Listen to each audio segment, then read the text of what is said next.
que na semana que vem um novo lote de vacinas deve chegar aqui a São Paulo. Obrigada pelas informações, Beatriz. E a gente continua falando sobre vacinas, porque hoje a AstraZeneca informou que está trabalhando com a Anvisa para conseguir a aprovação da vacina, já pelo mês de janeiro. Segundo o Pascoal Soriot, presidente da empresa, a vacinação pode começar em fevereiro, dependendo do ritmo de produção da Fiocruz, que tem um contrato de transferência de tecnologia com a farmacêutica. Então, sobre isso eu converso agora com o Dr. Renato Kifuri, presidente do Departamento de Imunizações da Sociedade Brasileira de Pediatria. Doutor, boa tarde, bem-vindo. Olá, Lívia, boa tarde. Um prazer falar novamente com vocês, ouvintes da Rádio Jovem Pan. Vamos lá, doutor, nós temos essa notícia hoje. Segundo previsões, a aprovação deve acontecer em janeiro de 2021 da vacina da AstraZeneca e o início da aplicação a partir de fevereiro. Essa sinalização da fabricante é positivo porque nós temos conversado aqui há uns dias, que não há nenhum pedido de uso emergencial na Anvisa. Então, o que representa esse anúncio da fabricante? Olha, Lívia, nós estamos falando de anúncios ainda, né? Nós gostaríamos de ver esses pedidos já protocolados, tanto da Coronavac quanto da vacina de Oxford, que não estão sendo feitos ou não foram feitos até o momento, em função dos resultados não estarem prontos, os resultados de fase 3. Esse é o tempo que a ciência precisa, os dados precisam ser acumulados, os casos nos estudos de fase 3, tabulados, avaliados estatisticamente, para que possam ser submetidos esses estudos às agências regulatórias, a submissão de dados de qualidade suficientes para demonstrar que a vacina é eficaz.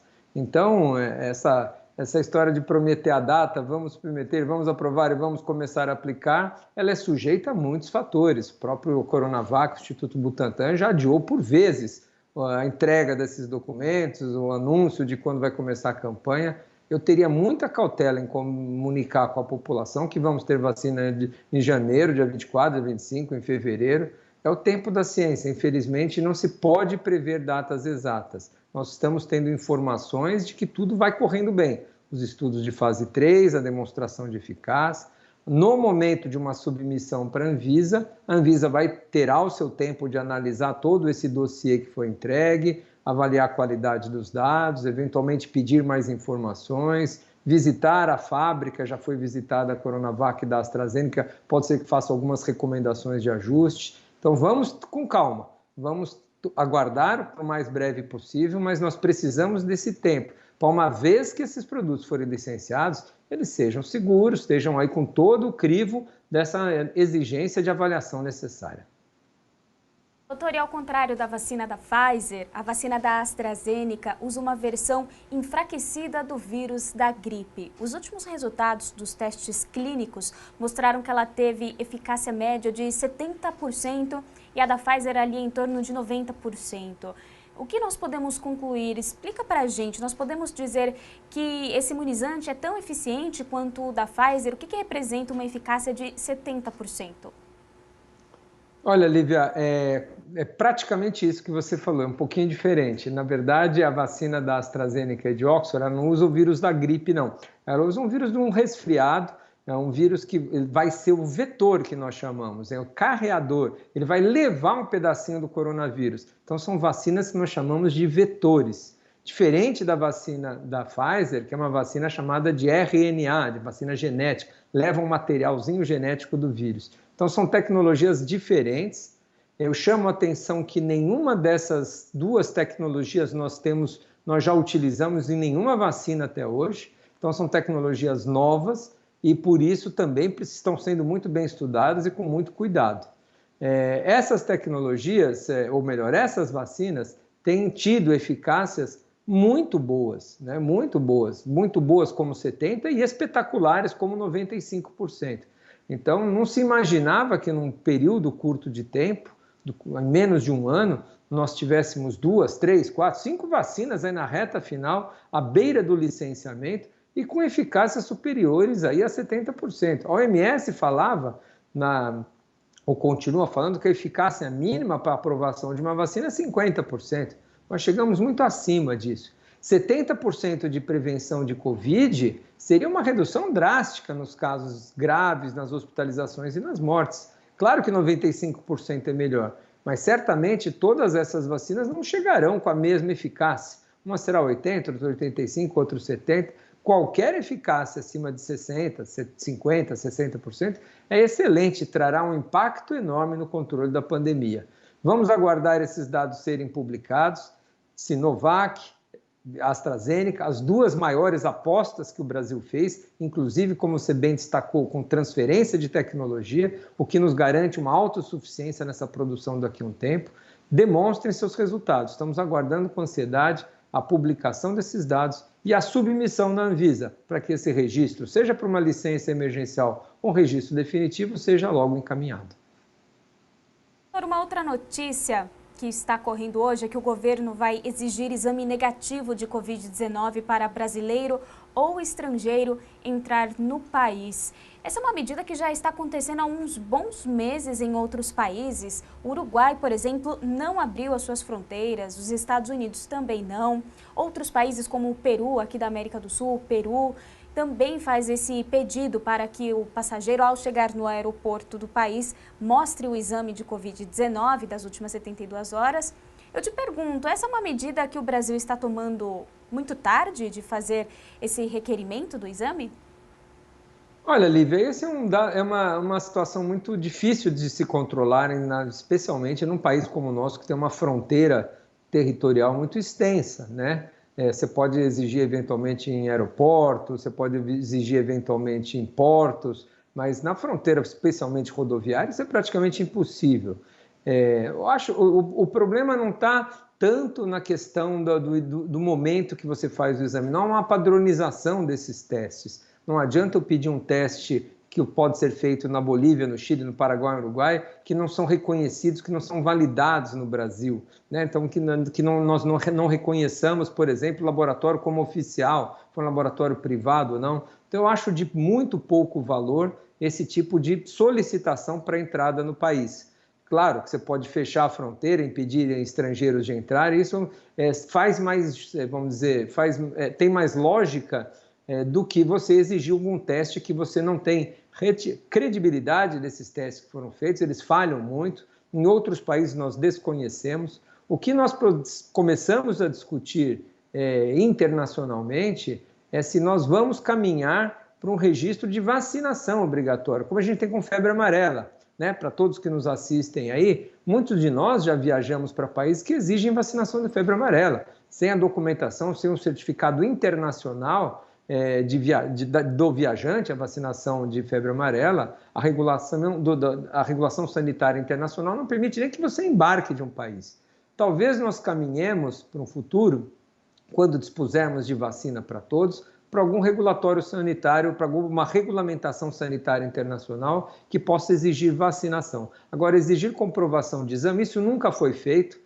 Em nenhuma doença até hoje, eu acho que isso não funciona, não é a melhor estratégia. Ou se você quer impedir a entrada de doentes, você fecha suas fronteiras, porque a maioria são assintomáticos, ou você faz alguma documentação quando dispuser de vacinas para todos, comprovação de vacinação obrigatória para entrada. Mas isso tem que ser um regulamento de todos os países, não de um só país fazer, um regulamento sanitário internacional que valha para todos.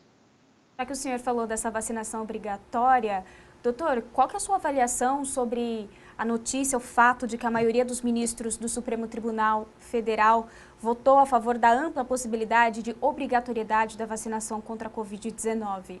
Qual que é a análise que o senhor faz dessa medida? Olha, Lívia, essa é uma discussão, ao meu ver, vazia nesse momento. Não há nenhum significado, nenhuma importância de discutir obrigatoriedade nesse momento. A obrigatoriedade de vacinação, ou quando só se presta a nós queremos discutirmos se vale a pena ou não, quando nós quisermos, vamos dizer, eliminar o vírus, erradicar o vírus. Nós queremos todos vacinados, ou boa parte da população, então nós precisamos aí de uma elevadíssima cobertura vacinal. Para isso, primeiro, nós precisamos ter vacina para todos. Né?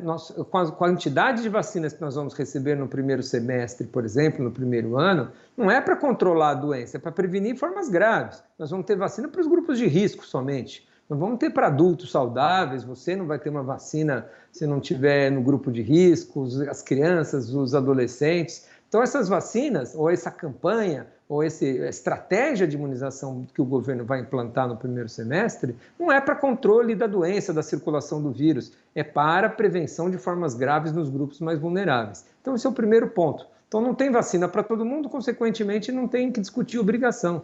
Essas vacinas, para serem umas vacinas esterilizantes, ou seja, para serem capazes de controlar a doença, essas vacinas precisam proteger não só o indivíduo de ficar doente, mas de ele transmitir. Então, nós não vamos ter esses dados no começo também. Vacinas que possam evitar não só a doença de quem recebe a vacina, mas também que ele transmita. E também um terceiro pilar importante para a discussão de uma vacinação obrigatória são vacinas altamente eficazes, acima de 95% de eficácia. Uma vacina com 70% de eficácia, que você vacine e 30% dos vacinados não se protejam, ela é muito boa, ótimo, maravilhosa, mas ela não é capaz de erradicar a doença, porque vai ser sempre deixar 30% sem proteção. Então, nós não temos vacina para todos, não temos, sabemos se as vacinas protegerão da transmissão e nem teremos vacinas 100% eficazes. Portanto, discutir neste momento obrigatoriedade, controle da doença, discutir se nós vamos eliminar a doença ou não, é uma discussão fora de propósito, tira o foco da principal discussão que deveria ser feita, que é o convencimento da população a se vacinar, da importância da prevenção nesses grupos, e depois, mais para frente, a gente expande a proteção e, conhecendo essas vacinas, se vamos poder pensar ou não em controle da doença com o uso de vacinas. Me corrija se eu estiver errada. Nós somos o único país que estamos discutindo a obrigatoriedade da vacina? A vacina no país é obrigatória, Lívia, para crianças e adolescentes, né? Desde a implantação do Programa Nacional de Imunizações, há quase 50 anos atrás, a vacinação em crianças e adolescentes é obrigatória. Inclusive, depois da promulgação do Estatuto da Criança e Adolescente, penalidades estão descritas e impostas na lei. Então, como a criança não tem direito ou não consegue decidir sobre a sua própria saúde, cabe ao Estado garantir o direito à saúde das crianças, a despeito dos pais se recusarem eventualmente a vacinar seus filhos.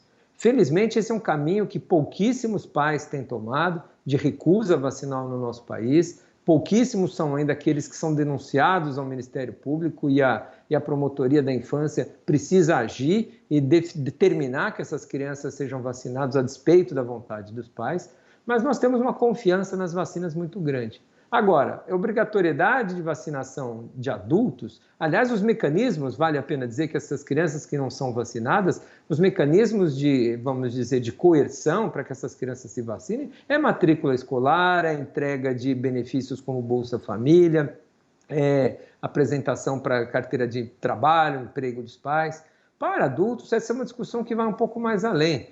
Vai além porque nós precisamos ter cenários onde a vacinação do adulto, como a gente comentou, se impõe como uma necessidade de saúde pública. Então, se nós necessitarmos, em alguma circunstância, uma vacinação em massa, que necessite a participação de todos, em saúde pública, vacina disponível para todos, talvez a gente comece, ou vale a pena começar essa discussão de vacinação obrigatória ou não.